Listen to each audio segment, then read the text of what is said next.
tickets, and that is because this is a staged reading of The Unexpected Man. And a staged reading is an exploration, an experiment. It's a first glimpse into what a play might become eventually. And for that kind of experiment, we need an outside eye. That's why we have you. So our job is to present to you the text of the play. Your job is to imagine the light, imagine the costume, makeup, everything. And the most important, imagine who these people are, what they're talking about, and why they're talking about it. So there are two characters in this play. He is a famous writer. She has his latest book in her purse. Place, a train compartment. Actually, it can be anywhere in the universe. Yasmin Reza, The Unexpected Man.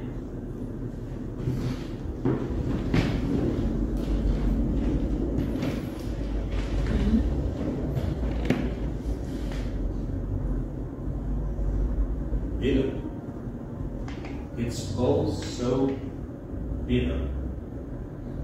The curl of my lip is bitter. Time, things, inanimate objects I've stacked around me, all of which outlive their purpose, all of which are bitter. You. How he sleeps. Always been able to sleep.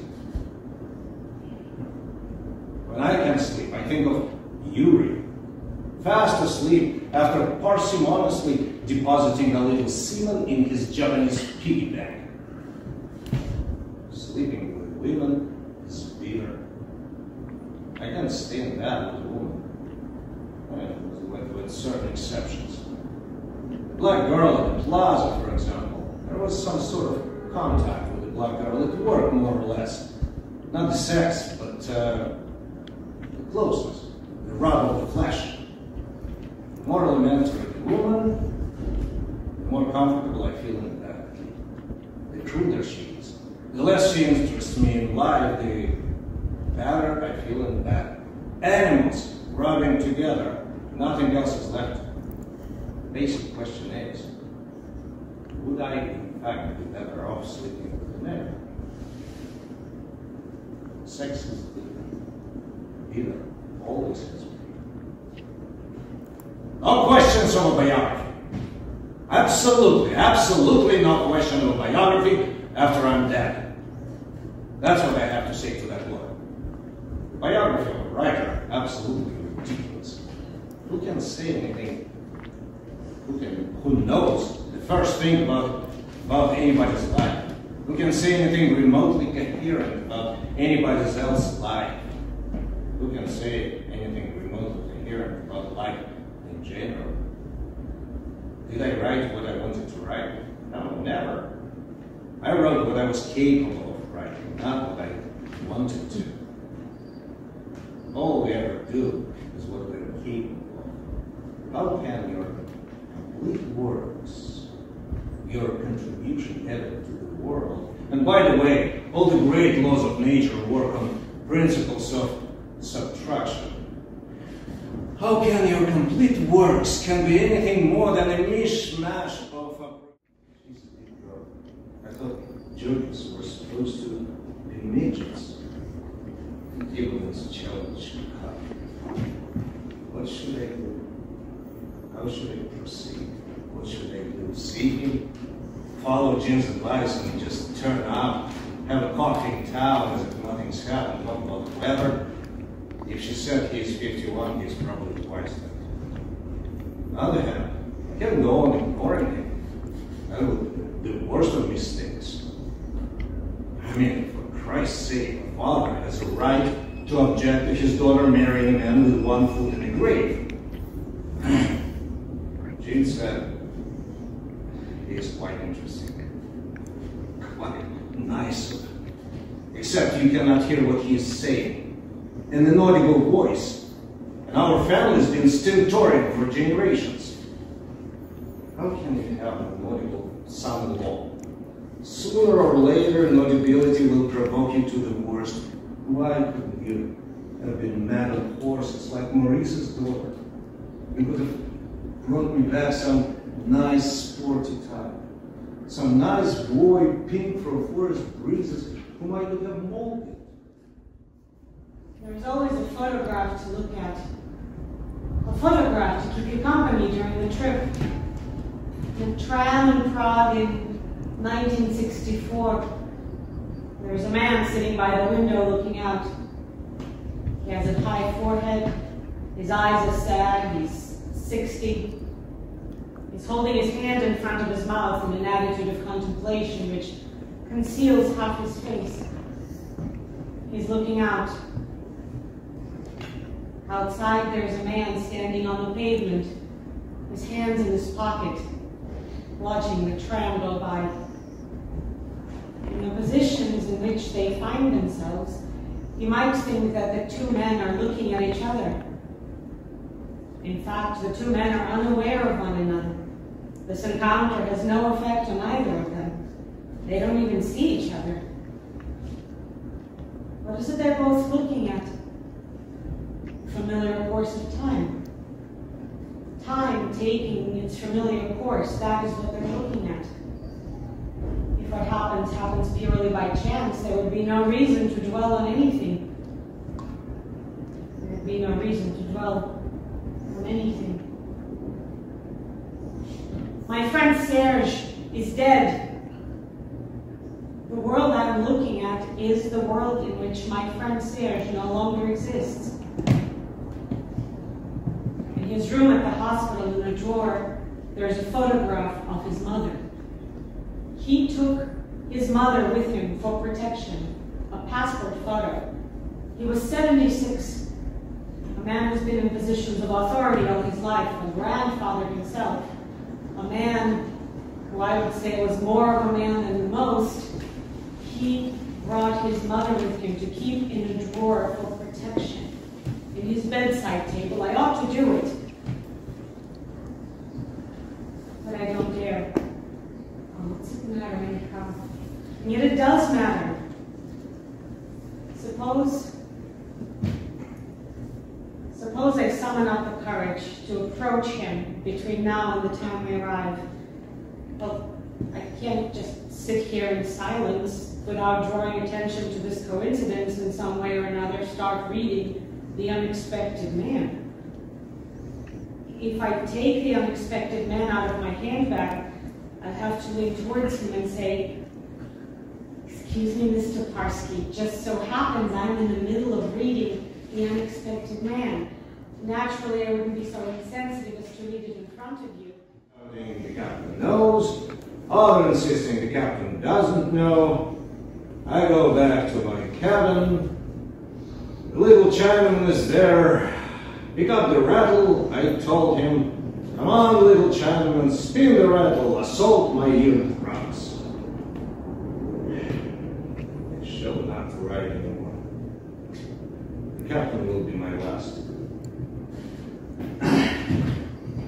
You must be in Buenos Aires by now.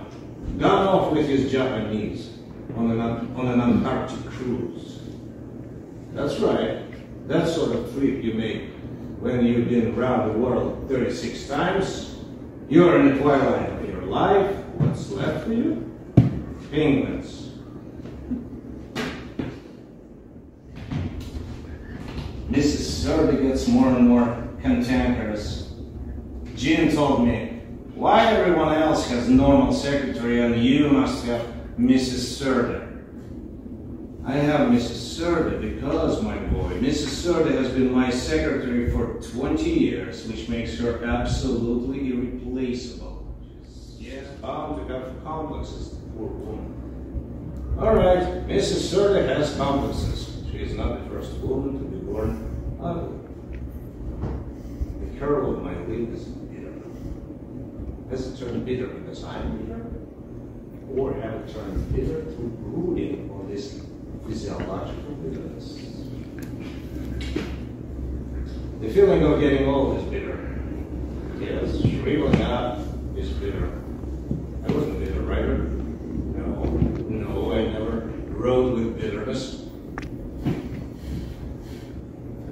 shown up right. The captain of the lost ship will be my last. The captain of the lost ship. A clean book straight up and down. The man I still hope to become. My friend Serge didn't like your books. It was our only quarrel. He didn't like your short sentences, your repetitions. He blamed you for your worldview. Negative, he used to say. No, not at all negative. I never thought you were negative, Mr. Parsky. Quite the contrary. All the same, what a coincidence. What a coincidence to find you sitting next to me in this compartment. Serge, who didn't like your books and didn't like what he saw of you behind your books, he said that your great stroke of luck was to have known how to make yourself lovable to me. He said that whenever he read you, he was searching for that invisible quality which made me love you. In the same way not that I'd ever tell you this, I listened over and over to that piece by Orlando Gibbons that you're always talking about. What attracted me towards you in the first place was I was going to say your love, but no, that is not the word. That is not the word at all. Your nearness to music, your bond with music, as if the key or the lack of key to everything was to be found there, as if the music was the thing in the world most lacking from the world, and that's what you were searching for since you wanted no truck with eternity as such. Detested it so much, I can't bear to see him again. I am repeating myself. So, I am repeating myself. Yes, well, of course I'm repeating myself. That's what I do. What else is there to do? In fact, little Ellie, you didn't even use the phrase, repeat yourself.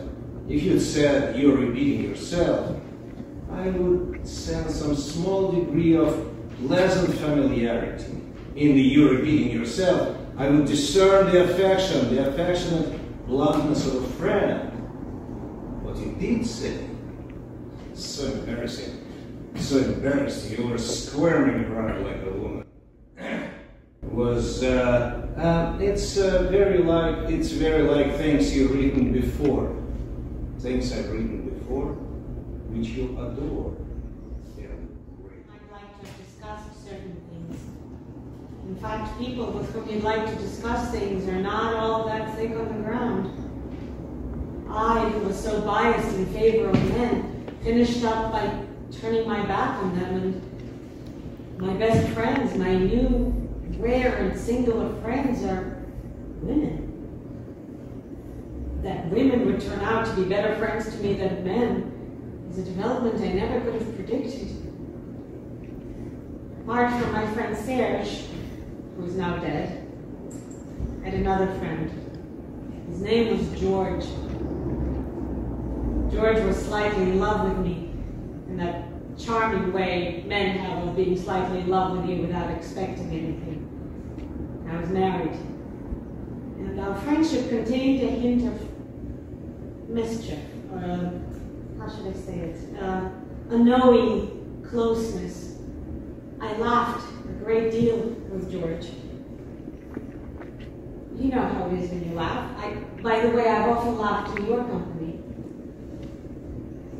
One day, George arrived with a woman.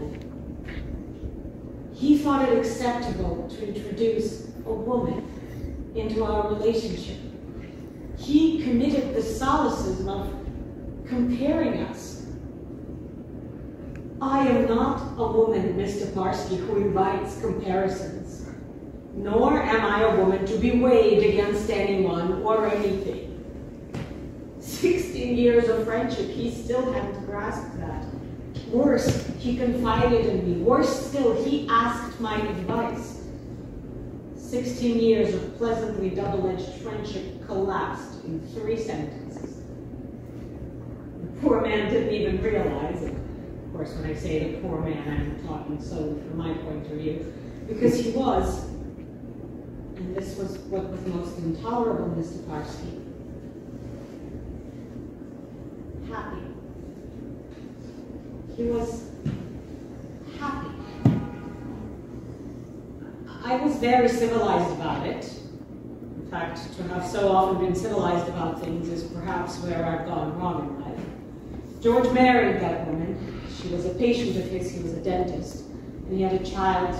We used to have lunch occasionally. We both went on pretending we were still intimates. To start with, George kept his end up. Our conversations, although meatless, because the meat of a conversation doesn't occur in what is being said, still retained the glow of our old conversations. And then, feeling free, God knows why, George, as time went on, began to talk to me about his son, a certain Eric. How George could have had a son named Eric is a mystery to me. He never talked about my children. I have two, although he no doubt remembered that I was a mother myself. Eric was a treasure, Mr. Barsky. You put him to bed, bam, he was asleep. You woke him up, he started gurgling. His little hands were so strong, his little arms were so loving. Eric sang all day long. The father was happy, the child was secure. What could be more natural? One day, George said to me, with tears in his eyes, when I take him out in his pushchair, I'm sorry for the people who walk past without smiling at him. I never remembered the name of that quasi-son-in-law. Henri, Gerard, Rémi, Slutz. Mr. Slutz, are you planning to live with my daughter? Don't be stupid, they've been living together for months. Mr. Slutz, are you planning to... I refuse to utter the verb marry. The verb marry is not in my repertoire. Mr. Slutz, I imagine you must appreciate a father's concern. If he answers, of course, I keep putting myself in your shoes, I will strangle him with my bare hands. Stay cool. Don't get involved. Is it right for me to get involved in her life? What is it that counts? The long term or the moment? What is it that really values? The train carrying him from Paris to Frankfurt. And that you have no intention of saying anything whatsoever on any given subject. And that you greatly admired philosophers or great mathematicians, anyone from the world of ideas. And that you yourself had done nothing but notice certain things and interpret what you've noticed. That never in a million years had your writing shown any tendency or inclination to enter the world of ideas. You said this in an interview, that ideas about the world were strictly speaking of no value in the practice of literature. Sheer hypocrisy. You've never found anything in any of your books which doesn't express in a completely personal way your view of the world. Even your energy is a view of the world. Your allergy to nuance is a view of the world. Your disinclination to do a sensible thing is a view of the world. Reading your interview, I finally grasped something unexpected. Your fear of being understood, Mr. Barsky. You cover your tracks. You personally invent protective misunderstanding because you are haunted by the fear of being understood. Pursued? Yes. Understood? No. A judicious helping of impenetrability is how you avert this great misfortune and preserve your prestige intact. In The Unexpected Man, which is in my handbag, your hero, your alter ego, claims he only wanted to be someone in order to abdicate. When are you, my dear writer, going to abdicate? I see no signs of abdication anywhere. Not in your flirtatious isolation, Not on your immoderately offhand comments you squeeze out about yourself, and certainly not in your writing. In The Unexpected Man, which I have in my handbag, you don't for a second give up any of the illusions of the human race. If ever a man was far from giving them up, it is you, my poor old thing. Absurd to be intimidated by you. Absolutely ridiculous. This woman doesn't read anything. A woman who doesn't read anything the whole journey, not even a spot of Marie Claire. How do you need to write for the theater? No, God, no. How could it even cross my mind? Something must have come loose in my brain. Except for the theater. In the theater, the only thing I can stand is the boulevard comedy. Basically, the boulevard comedy, the audience laughs like normal people. They don't laugh in that deathly way you can hear these days in the palaces of culture. Laughter, congratulating itself for being intelligent enough to know why it's been loved. Little in love in several stages. The way Elliot Bradley loved during Measure for Measure. That's right. That's the way he laughs these days. That's something new. He never used to laugh like that. No. There was a time when Elliot was in a crowd, he laughed like normal people. I'm not on good terms with Nadine, Serge's wife. Serge used to have adventures, and she knew I knew, and she thought I condoned them. It's a pity our relationship disintegrated. Nadine always respected my relationship with George. She's an intelligent woman.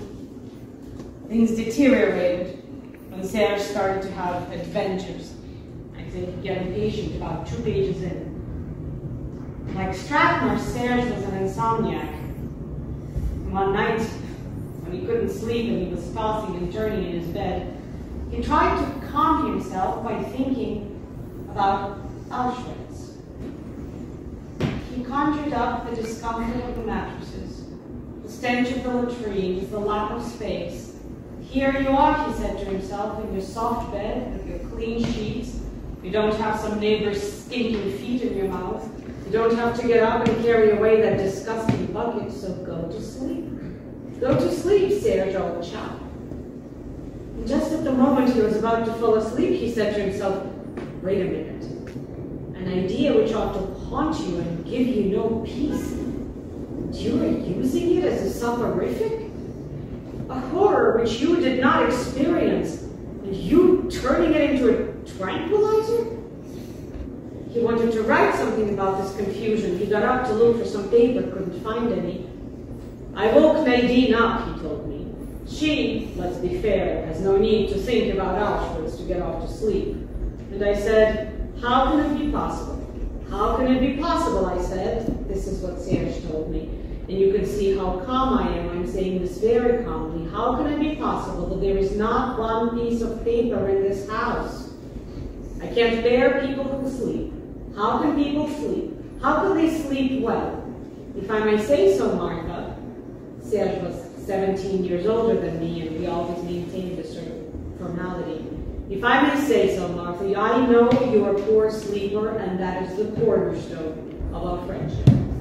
Nadine sleeps. It's her latest enthusiasm. She's a sleeper. She used to be a woman you could rely on for a conversation any time of the night. One day I shall publish my theory about sleepers. Before he died, he said to me, I don't want a single word spoken at my funeral. Be so good as to be there to check. As for music, I'd be happy with Schumann, but I wouldn't want to seem too romantic. Be honest, Mr. Parsky. Serge is one of your characters, isn't he?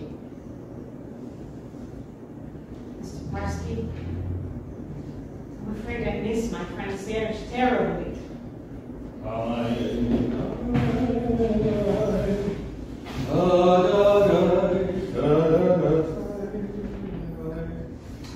my teacher to suggest the Cathedrale in tea, he must have been impressed by the progress I've made.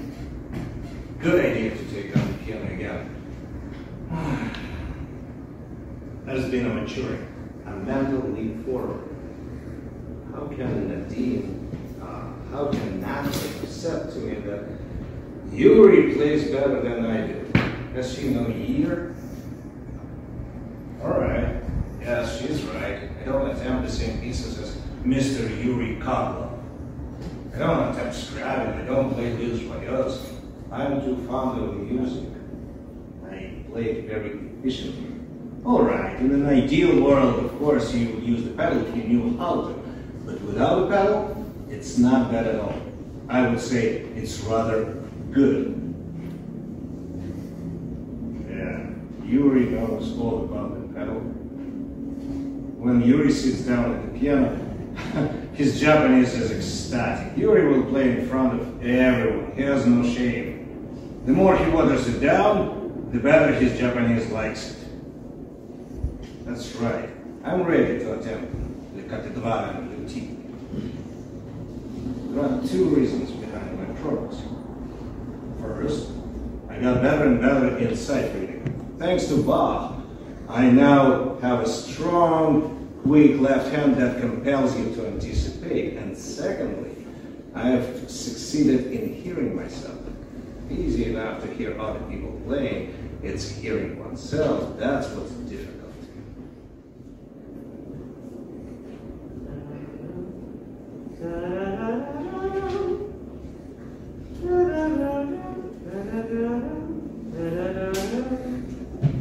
But he said, how can you laugh? Don't you remember when you had your hip operation? You were convinced you'd never come around from the anesthetic, and you said to me, if I die, whatever you do, don't let them put my age in Le Figaro. Which one of us is the most frivolous? Frivolous beyond the grave we are.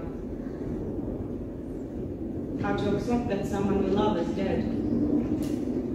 How to accept that the world contains one less person to love us.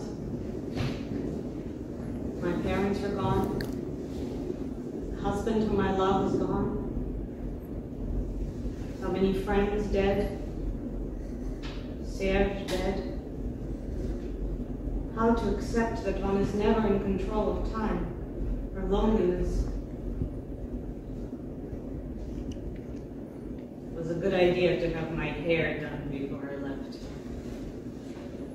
Last time she made it too blonde, but this time she's done it well. And I was right to wear my yellow suit. I needn't have worried I'd be cold in it, and it gives me an air of mystery. If that idiotic writer deigned to glance in my direction even once, he would see me at my best. At least that's some satisfaction. Do you really think man hasn't changed since the Stone Age? He died. She has a lover in petrochemical industry. This woman doesn't have a husband. She has a lover in petrochemical industry. Excellent. Unless she's quite simply German. No, she's not German. Why? Why she's not German? Anyway, if she's not, even if she's German, she's not from Frankfurt. No, she's not German. Germans don't look out of the window like this. She's a woman who is going somewhere. She's not a woman who is coming back. Shall I approach her? What would I say?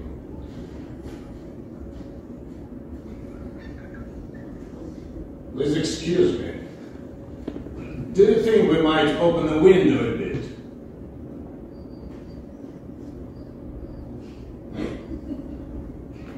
Yes, it is quite warm, by all means.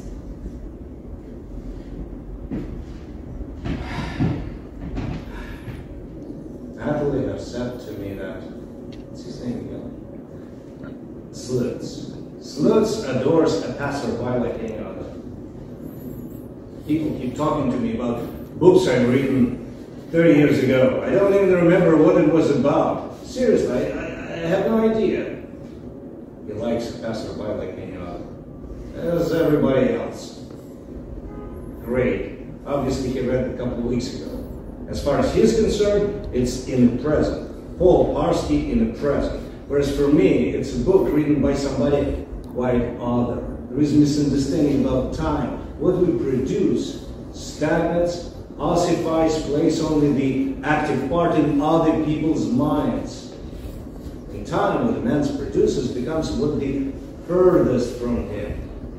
To start with, what is he doing? Reading a passerby like any other, instead of, let's say, the remark, which is far better, not to mention the unexpected man, which actually I would disapprove of, because it's too recent.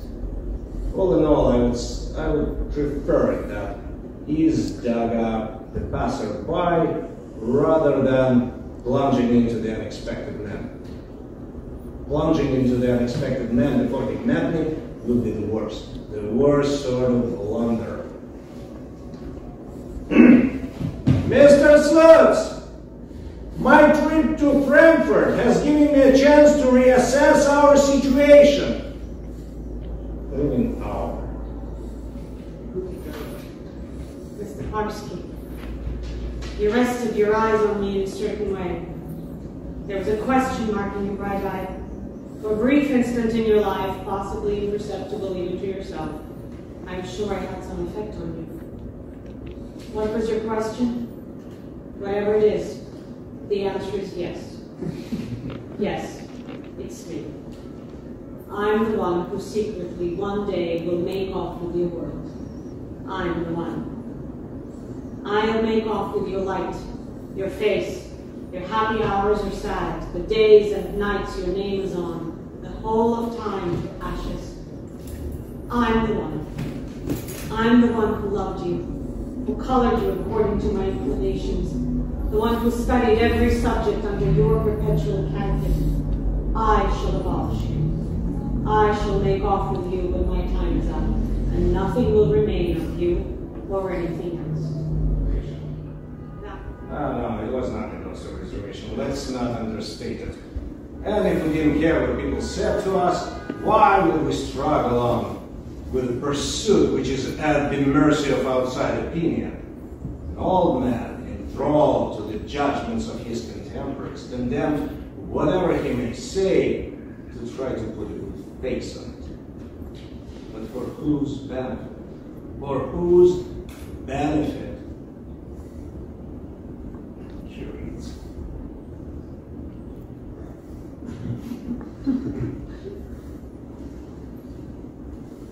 She's reading The Unexpected Man. Strawberry. She's smiling. She's smiling. She's only looking.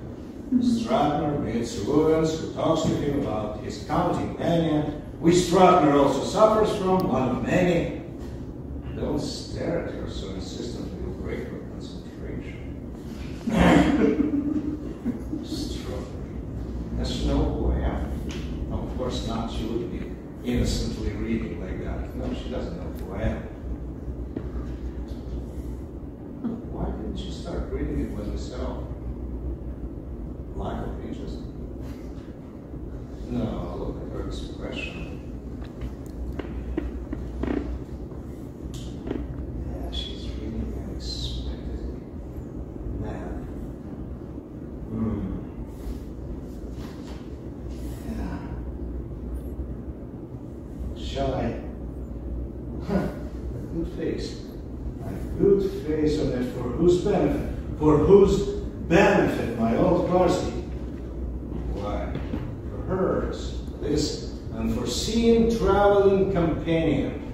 This silent woman who's been sent to you by fate. The subject of your focus of your beseeching gaze. She is reading The Unexpected Man. That's really too much. I knew she was an interesting woman. Shall I remain anonymous?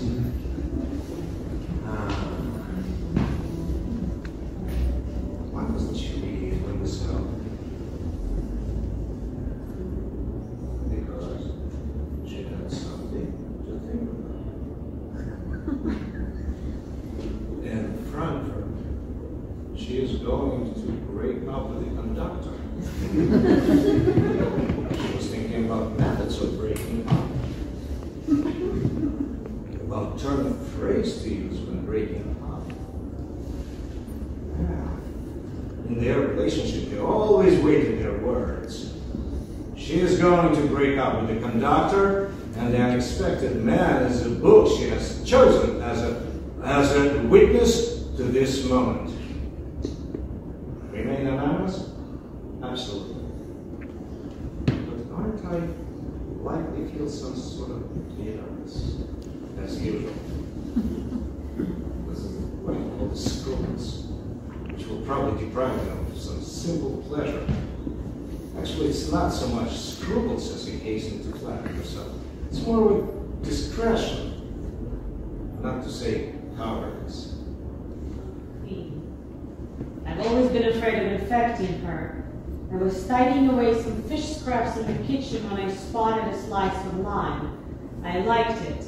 I liked the taste. It reminds me of Mexico. I put it back on the table. I said to myself, you can't leave it there contaminated where anyone can pick it up. You can't throw it away. It costs you $1.75 franc. It's a lime. They're hard to come by. So I bit into it and chewed it until it was ready to be thrown away. During these 5 minutes of oral acidity, I performed the electrified dance imposed on me by my limbs and took the opportunity to tot up the number of cupboard handles in the room, items which, curiously enough, I had never previously counted. My own. Stefan smiled, yes.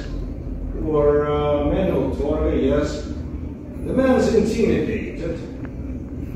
A man who prides himself for having outgrown such childishness is suddenly touched by the indelicacy of the situation. The woman is attractive.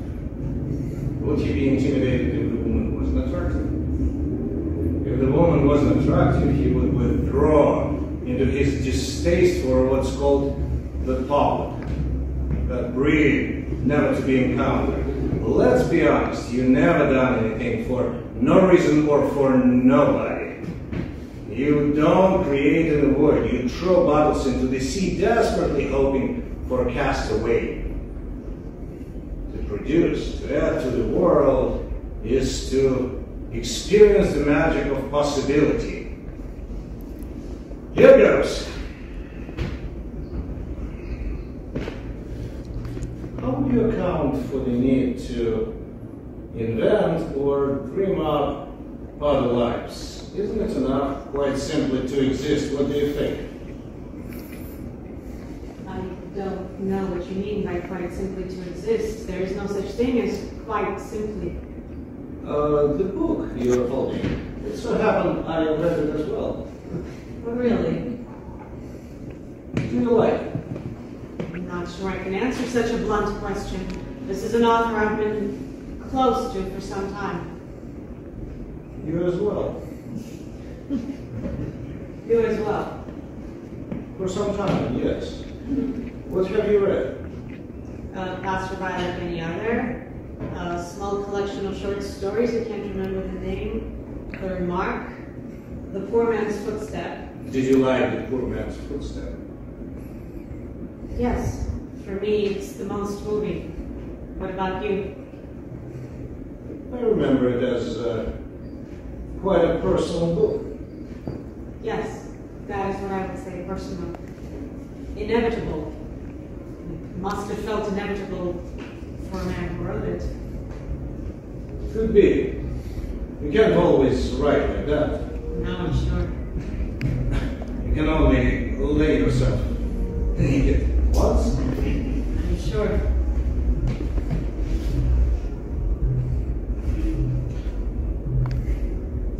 You don't want to talk to me about this book. I can't talk about it before I finished it. Yes, you can. I mean, the ending has no significance. Well, the book says the same thing to me as that photograph of Prague on your head. It's given me, yet again, a nostalgia for what has never taken place.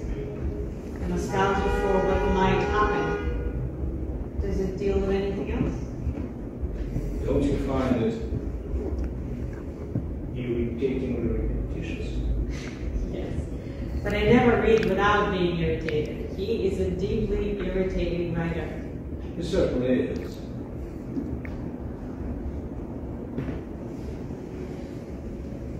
You find him irritating as well. Yes, yes, irritating, very irritating. Are you going to Frankfurt? Yes.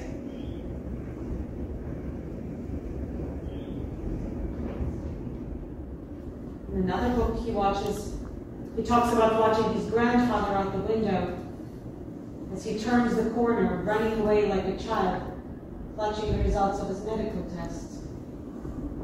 And in The Unexpected Man comes that there's that woman who has lunch by herself every Sunday at the Blue Sea Hotel in Royan, plastered with makeup, her hair dyed, dressed in pink, ridiculed and sneered at by everybody, about whom nevertheless you say that she was kindness herself. All these things and so many others you've described, Mr. Parsky, have made me weep. You have no right to be there. In your books there are hundreds of moments like eternity. I have to prove myself worthy of whatever devil has dropped me to this compartment. I'm forced to admit that I've been madly in love with you, and that in another life, since I wouldn't like to embarrass you, I would have taken off with you on any kind of adventure.